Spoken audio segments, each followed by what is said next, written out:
Hello students, welcome to IKIAS academy. இன்னைக்கு December 24க்கான current affairs நம்ம பார்ப்போம். ஓகேவா? சரி வாங்க. ஃபர்ஸ்ட் ஈவெண்ட் என்ன அப்படின்னா, இன்னைக்கு வந்து ரொம்ப ஸ்பெஷல் ஈவெண்ட். நம்ம தேசிய மனித உரிமைகள் ஆணையத்தோட தலைவராக யாரை வந்து நியமனம் செஞ்சிருக்காங்க அப்படின்னா, நம்ம தமிழ்நாட்டை சேர்ந்த ராமசுப்ரமணியன். ஓகேவா? இவங்களதான் வந்து NHRC, அதாவது நேஷனல் ஹியூமன் ரைட்ஸ் கமிஷனோட சேர்பர்சன் தலைவராக வந்து நியமிச்சிருக்காங்க. NHRCல ஒரு சேர்பர்சன் 2 ஆணையர்கள் வந்து இருப்பாங்க எப்பவுமே. சரியா? அதுல இந்த சேர்பர்சன் தான் யாரு அப்படின்னா, நம்ம தமிழ்நாட்டை சேர்ந்த ராமசுப்ரமணியன். தமிழ்நாட்டிலிருந்து முதல் முறையாக ஒருத்தர் வந்து தேசிய மனித உரிமைகள் ஆணையத்தோட தலைவராக நியமிக்கப்படுறது இதுதான் முதல் முறை. அந்த பெருமை யாருக்கு வந்திருக்கு அப்படின்னா, ராமசுப்ரமணியன் அவர்களுக்கு வந்திருக்கு. இவர் வந்து யார் அப்படின்னா, இப்போ தமிழ்நாடு இவர் வந்து உச்ச நீதிமன்றத்துல தலைமை நீதிபதி, அதாவது சுப்ரீம் கோர்ட்ல சீஃப் ஜஸ்டிஸா இருந்திருக்காரு. ஸோ அதுக்கப்புறம் தான் வந்து இவர் வந்து இப்போ NHRCல சேர்பர்சன் தலைவராக வந்து நியமிக்கப்பட்டாரு. இப்போ ஒருத்தர் வந்து NHRC சேர்பர்சனா நியமிக்கப்படணும் அப்படின்னா அதுக்கான தகுதி என்ன அப்படின்னா, சுப்ரீம் கோர்ட்ல ஒரு உச்ச நீதிமன்ற நீதிபதி இருந்திருக்கணும், அதாவது சுப்ரீம் கோர்ட்ல ஜட்ஜா இருந்திருக்கணும், அல்லது உச்ச நீதிமன்றத்துல தலைமை நீதிபதி, அதாவது சீஃப் ஜட்ஜாவா இருந்திருக்கணும். சரியா? ஸோ அப்படி இருந்தா மட்டும்தான் அவங்களால NHRCல சேர்பர்சனா வந்து இருக்க முடியும். இந்த 2 ஆணையர்களும் வந்து எந்த மாதிரி தகுதி வந்து அவங்களுக்கு வேணும் அப்படின்னா, அவங்களுக்கு வந்து ஹியூமன் ரைட்ஸ் பத்தி, மனித உரிமைகள் பத்தின ஒரு அனுபவம் வந்து இருந்தா போதும், அவங்களுக்கு வந்து இந்த ஆணையர்கள் பத்தி வந்து கொடுப்பாங்க. இதுவே இந்த தேசிய மனித உரிமை ஆணையத்தோட தலைவரை வந்து யார் வந்து நியமனம் செய்வாங்க அப்படின்னா, குடியரசுத் தலைவர். இப்போ வந்து இவர் ராமசுப்ரமணியனை தேசிய மனித உரிமைகள் ஆணையத்தோட தலைவரா யார் நியமிச்சிருக்காங்க அப்படின்னா, இப்ப கரண்டா குடியரசுத் தலைவரா இருக்கிற திரௌபதி முர்மு தான் அறிவிச்சிருக்காங்க. ஓகேவா? சோ இவங்க வந்து எப்படி செலக்ட் பண்ணுவாங்க, யார் செலக்ட் பண்ணுவாங்க அப்படின்னா, 6 மெம்பர்ஸ் இருக்கிற ஒரு குழு தான் செலக்ட் பண்ணுவாங்க.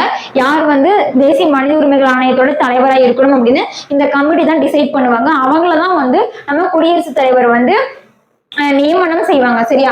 இந்த 6 பேர் கொண்ட குழுவுக்கு ஹெட்டா யார் இருப்பாங்கன்னா, பிரைம் மினிஸ்டர், பிரதமர் இருப்பாங்க. இப்போ பிரதமர் மோடி இருந்தாங்க. அது மட்டும் இல்லாம இந்த குழுல வேற யார் இருப்பாங்க அப்படின்னா, லோக்சபாவோட ஸ்பீக்கர் இருப்பாங்க, அப்புறம் லோக்சபாவோட அப்போசிஷன் பார்ட்டி எதிர்கட்சி தலைவர் இருப்பாங்க, அதே மாதிரி ராஜ்யசபாவோட அப்போசிஷன் பார்ட்டி எதிர்கட்சி தலைவர் இருப்பாங்க. அது மட்டும் இல்லாம இப்போ ராஜ்யசபாவோட துணைத் தலைவர் அவங்களும் இருப்பாங்க. அது மட்டும் இல்லாம உள்துறை அமைச்சர், ஹோம் மினிஸ்டரும் வந்து இதுல இருப்பாங்க. ஓகேவா? இந்த 6 பேரும் இருக்கிற கமிட்டி தான் வந்து யார் வந்து தேசிய மனித உரிமைகள் ஆணையத்தோட தலைவராக இருக்கணும்னு சொல்லி டிசைட் பண்ணி சொல்லுவாங்க. ஓகேவா? அவங்கள நம்ம குடியரசுத் தலைவர் வந்து நியமனம் செய்யறாங்க. இது வந்து ஸ்டேட்டோட ஹியூமன் ரைட்ஸ், தேசிய மனித உரிமைகள் ஆணையத்துக்கு. இதுவே சென்ட்ரலோட, மத்திய அரசோட ஹியூமன் ரைட்ஸ்க்கு. இதுவே ஸ்டேட்டா இருந்துச்சு அப்படின்னா, அப்படியே பிரதமருக்கு பதிலா முதலமைச்சர் வருவாங்க, லோக்சபா ஸ்பீக்கருக்கு பதிலா யார் வருவாங்க அப்படின்னா, நம்ம சட்டசபையோட சபாநாயகர் யாரும் அவங்க வருவாங்க. அதே மாதிரி அப்போசிஷன் பார்ட்டி சட்டசபையோட எதிர்கட்சி தலைவர். இது ரெண்டுமே வந்து சட்ட மேலவை இருக்கு இல்லையா, ஸ்டேட் கவுன்சில் இருக்கு, அதுல எதிர்கட்சி தலைவரும் அதோட துணைத் தலைவரும் வருவாங்க. தமிழ்நாட்டுக்கு அவங்க 2 பேருமே கிடையாது. ஸோ வந்து உள்துறை அமைச்சர் வந்து இருப்பாங்க. இவங்கெல்லாம் சேர்ந்துதான் வந்து மாநில மனித உரிமைகள் ஆணையத்தோட தலைவரை வந்து நியமனம் செய்வாங்க. இப்ப கரண்டா மனித உரிமை ஆணையத்தோட தலைவர் யார் அப்படின்னா, மணிக்குமார். ஓகேவா? இவங்க தான் ஸ்டேட் ஹியூமன் ரைட்ஸ் கமிஷனோட சேர்பர்சனா வந்து இப்ப இருக்காங்க. சரியா? சோ சென்ட்ரலுக்கு, அதாவது தேசிய மனித உரிமை ஆணையத்தோட தலைவர் வந்து ராமசுப்ரமணியன். இவரு தமிழ்நாட்டை சேர்ந்தவர். சோ உலக மனித உரிமை ஆணையம் எப்போ ஸ்டார்ட் பண்ணாங்க அப்படின்னா, 1948 டிசம்பர் 10. டிசம்பர் 10 தான் நம்ம வந்து மனித உரிமைகள் தினமா வந்து கொண்டாடிட்டு இருக்கோம். சரியா? அதாவது மனித உரிமைகள் தினம் வந்து எப்போ அப்படின்னா டிசம்பர் 10. தேசிய மனித உரிமை ஆணையம் எப்போ வந்து ஸ்டார்ட் பண்ணாங்க அப்படின்னா, 1993ல அக்டோபர் 12. அதாவது உலகத்துல 1948, நம்ம இந்தியாவில வந்து எப்போ அப்படின்னா 1993ல தான் வந்து மனித உரிமைகள் ஆணையம் ஸ்டார்ட் பண்ணியிருக்காங்க. எப்போ? 1993ல அக்டோபர் 12. மாநில மனித உரிமை ஆணையம் இங்க வந்து ஸ்டார்ட் பண்றாங்க எப்போ அப்படின்னா 1997 ஏப்ரல் 17. ஓகேவா? இது 1997 ஏப்ரல் 17ஆம் தேதி தான் நம்ம தமிழ்நாட்டுல மாநில மனித உரிமை ஆணையம் வந்து ஸ்டார்ட் பண்றாங்க. சரியா? சோ மனித உரிமைகள் தினம் வந்து டிசம்பர் 10 ஞாபகம் வச்சுக்கோங்க. இது தேசிய மனித உரிமைகள் தினம். உலக மனித உரிமைகள் தினம் வந்து மார்ச் 15. சரியா? சரி, ஓகே. இதுதான் வந்து இன்னைக்கான ஹைலைட் நியூஸ். இது அப்படின்னா இதுதான். ஓகேவா? சோ அடுத்து MS பல்கலைக்கழக தரவரிசைப்படி உயர்கல்வியில் சிறந்த பல்கலைக்கழகமாக தேர்வு செய்யப்பட்டுள்ள பல்கலைக்கழகம் எதுன்னு வந்து கேட்டிருக்காங்க. இது வந்து எம்ஐடி பல்கலைக்கழகம். எம்ஐடி பல்கலைக்கழகம்ங்கிறது யூஎஸ்ல இருக்கிற ஒரு பல்கலைக்கழகம். ஓகேவா, யூஎஸ்ல இருக்கிற ஒரு பல்கலைக்கழகம் தான் எம்ஐடி பல்கலைக்கழகம். இவங்க தான் வந்து தரவரிசை பட்டியல உயர்கல்வியில சிறந்த பல்கலைக்கழகமாக அமெரிக்காவில் இருக்க எம்ஐடி பல்கலைக்கழகம் வந்து தேர்வு செய்யப்பட்டிருக்கு. இந்தியாவில் சிறந்த பல்கலைக்கழகம் எது வந்திருக்கு அப்படின்னா ஐஐடி டெல்லி. ஐஐடி வந்து சென்னை, கான்பூர் நிறைய இடத்துல இருக்கு இல்லையா. ஸோ டெல்லி ஐஐடி தான் வந்து இந்தியாவில் சிறந்த பல்கலைக்கழகம்னு செலக்ட் பண்ணியிருக்காங்க. உலக அளவில் ஐஐடி டெல்லி எத்தனாவது பிளேஸ்ல இருக்குன்னா 44வது இடத்துலையும், ஐஐடி மும்பை வந்து எத்தனாவது இடத்துல 48வது இடத்துலையும் இருக்கு. சரியா, சரி ஓகே.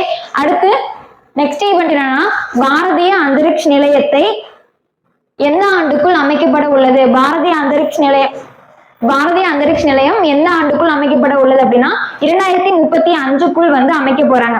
அதாவது பாரதிய அந்தரிக்ஷ நிலையம் அப்படின்னா ஸ்பேஸ்ல இந்தியாவோட ஒரு ஸ்பேஸ் சென்டர் வந்து நிறுவ போறாங்க. விண்வெளியில இந்தியாவுக்கான ஒரு விண்வெளி மையம் வந்து நிறுவ போறாங்க. எப்பக்குள்ள அப்படின்னா 2035க்குள்ளார. ஓகேவா, இதுக்காக தான் வந்து ககன்யான் திட்டம் மனிதர்களை வந்து அனுப்புறதா வந்து நம்ம பார்த்தோம். அதே மாதிரி ஸ்பேடெக்ஸ் அப்படிங்கிற திட்டத்தின்படி மனிதர்கள் போய் அங்க போய் தங்குனாங்க அப்படின்னா அதுக்கான வசதிகள் எல்லாமே வந்து அவங்ககிட்ட வந்து இருக்கணும் இல்லையா. ஸோ அது ஸ்பேடெக்ஸ் திட்டம் வந்து அந்த மனிதர்கள் அனுப்புறதுக்கு முன்னாடி ஒரு முன்மாதிரி திட்டம், அவர்களை அனுப்புனா வந்து அங்க என்னென்ன தேவைன்றதுக்கான முன்மாதிரி திட்டம் தான் ஸ்பேடெக்ஸ் திட்டம் வந்து செயல்படுத்த போறாங்க. சரியா, மனிதர்கள் அனுப்புறதுக்கு முன்னாடி ஒரு முன்மாதிரி திட்டமா ஸ்பேடெக்ஸ் திட்டம் வந்து செய்ய போறாங்க.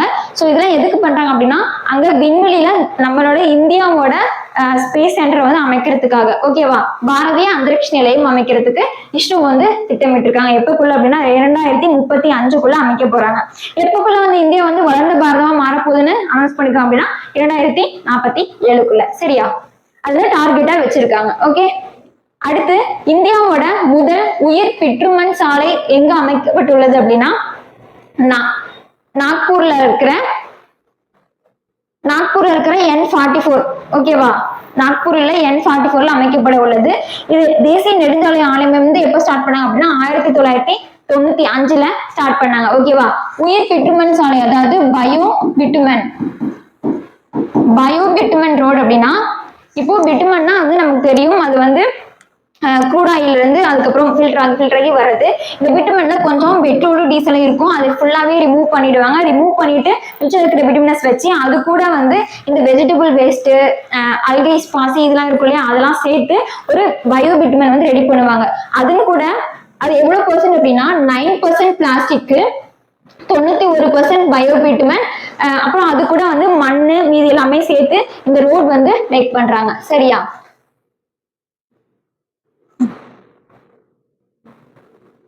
ஓகேவா, இந்த மாதிரி தான் வந்து இந்த ரோடு வந்து மேக் பண்றாங்க. இது எங்க இருக்கு அப்படின்னா நாக்பூர்ல உள்ள N44 அப்படின்ற ஹைவேஸ் வந்து இது வந்து அமைக்க போறாங்க. சரியா, ஓகே.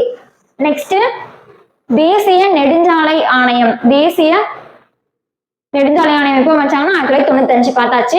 அடுத்து அமெரிக்காவின் செயற்கை நுண்ணறிவுக்கான மூத்த கொள்கை ஆலோசகராக நியமிக்கப்பட்டுள்ளவர் யார் அப்படின்னா இப்போ அமெரிக்காவோட பிரசிடென்ட் வந்து புதுசா வந்து வந்துட்டாங்க. ஸோ அவங்களுக்கு ஒரு அப்படிங்கிறதுக்கான யூஸ் பண்ணி என்ன மாதிரி ஒர்க் எல்லாம் பண்ணலாம் அப்படிங்கிறதுக்கு ஒரு ஆலோசகர் வந்து அப்பாயிண்ட் பண்ணியிருக்காங்க. அதாவது ஆலோசகர்கள் நிறைய பேர் இருக்காங்க. அதுக்கு மூத்த கொள்கை ஆலோசகர் யூஸ் பண்ணி என்னெல்லாம் பண்ணலாம்னு சொல்லி ஒரு டீம் இருக்கு. அதுக்கு ஹெட்டா வந்து யார் அப்பாயிண்ட் பண்ணிருக்காங்க அப்படின்னா ஸ்ரீராம் கிருஷ்ணன் அப்பாயிண்ட் பண்ணிருக்காங்க. இவங்க வந்து தமிழ்நாட்டை சேர்ந்தவர். ஓகேவா, ஒயிட் ஹவுஸ் ஏஏ அட்வைசர். ஓகேவா, ஸ்ரீராம் கிருஷ்ணன் இவர்தான் வந்து அப்பாயிண்ட் பண்ணியிருக்காங்க.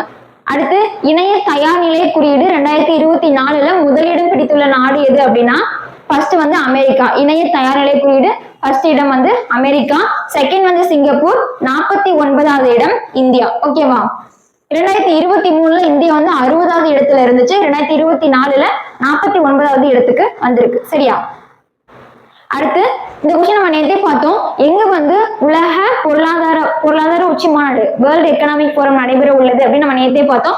எங்கன்னா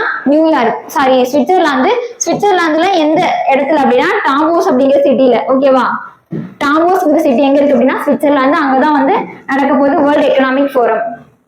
அடுத்து தேசிய நுகர்வோர் உரிமை தினம் நேஷனல் கன்சியூமர் ரைட்ஸ் டே வந்து என்னைக்கு செலிப்ரேட் பண்றோம் அப்படின்னா December 24 national consumer rights day வந்து December 24. எப்போ வந்து தேசிய நுகர்வோர் பாதுகாப்பு சட்டம் கொண்டு வரப்பட்டுச்சு அப்படின்னா 1986. இந்த முறை இதோட கருப்பு தீம் என்ன வச்சிருக்கோம் அப்படின்னா virtual hearings and digital access to consumer justice. விர்ச்சுவலா, அதாவது நம்ம எங்க இருந்தாலுமே நம்மளோட ஹியரிங்ஸ் வந்து பாத்துக்கிற மாதிரி, அண்ட் டிஜிட்டலா நம்மளோட நீதி வந்து எப்படி வாங்குறதுன்றது டிஜிட்டல் மூலியமா வந்து வாங்குறதுக்கான இதுபடி கொண்டு வர போறோம் அப்படின்றதுதான் இந்த தீமா வந்து வச்சிருக்காங்க. சரியா? சோ உலக நுகர்வோர் உரிமை தினம் எப்போ அப்படின்னா March 15. நம்ம ஆல்ரெடி முன்னே பார்த்தோம் இல்லையா? சரி, உலக நுகர்வோர் தினம் தான், நுகர்வோர் உரிமைகள் தினம் March 15. உன்னை வந்து தேசிய மனித உரிமைகள் தினம் வந்து பார்த்தோம் இல்லையா, அது December 10. உலக மனித உரிமைகள் தினம் வந்து வேற டேட் வரும், ஸோ அது வந்து வராது. ஓகேவா? ஸோ அதை நோட் பண்ணிக்கோங்க. அதே மாதிரி இந்த December 24 இன்னைக்கு வந்து பெரியாரோட நினைவு தினம். ஓகேவா? December 24 பெரியாரோட நினைவு தினம், இதையும் நோட் பண்ணிக்கோங்க. ஓகேவா? ஸோ நம்ம என்ன பார்த்திருக்கோம், தேசிய நுகர்வோர் தினம் எப்போ கொண்டாடுறோம் அப்படின்னா December 24. சரி, ஓகே. நம்ம லாஸ்ட் கிளாஸ்ல பார்த்தது ஒரு கொஸ்டின், தேசிய விவசாயிகள் தினம் எப்பொழுது கொண்டாடப்படுகிறது, யாருடைய பிறந்தநாளை வந்து நம்ம தேசிய விவசாயிகள் தினமா கொண்டாடுறோம் அப்படிங்கறத கமெண்ட் பண்ணுங்க. Okay, thank you.